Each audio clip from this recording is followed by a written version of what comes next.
موعد مباراة ريال مدريد وبرشلونة في الجولة العاشرة من الدوري الأسباني. بس قبل أي حاجة، لو أنت مهتم بأخبار نادي ريال مدريد ونادي برشلونة، اعمل اشتراك دلوقتي في القناة عشان يوصل ليك كل جديد. كلاسيكو جاي وملعب سانتياغو برنابيو مستعد يولع من تشجيع الجماهير. ريال مدريد ضد برشلونة، مواجهة دايما بتكتب فصل جديد في تاريخ الكرة الأسبانية. الريال داخل اللقاء وهو متصدر الدوري ب 24 نقطة، متفوق على برشلونة صاحب الوصافة ب 22 نقطة. الأنظار كلها رايحة ناحية كيليان امبابي اللي بيقود هجوم المرنجي، متربع على عرش هداف الليجا ب10 اهداف، وبيسعى يوسع الفارق لناديه ويأكد الصدارة. وفي اخبار حلوه للجماهير الملكي بعد جاهزيه دين هويسن اللي راجع من الاصابه، وده بيدي دفعه قويه للفريق قبل الكلاسيكو الكبير. اما برشلونه فداخل اللقاء بمعنويات عاليه جدا بعد اكتساح اولمبياكوس 6-1 في دوري ابطال اوروبا، في حين اللي ريال مدريد وصل نتائجه قويه بعد فوز مهم على يوفنتوس بهدف نظيف.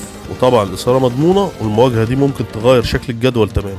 أما عن موعد المباراة، فالمباراة ستقام يوم الأحد 26 أكتوبر على ملعب سانتياغو برنابيو الساعة 6:15 مساء بتوقيت القاهرة. المباراة حصريا على بين سبورت 1 القطرية. كده وصلنا للنهاية. لو أنت مهتم بأخبار نادي ريال مدريد ونادي برشلونة، اعمل اشتراك دلوقتي في القناة عشان يوصل ليك كل جديد. كان معكم حسن سعيد.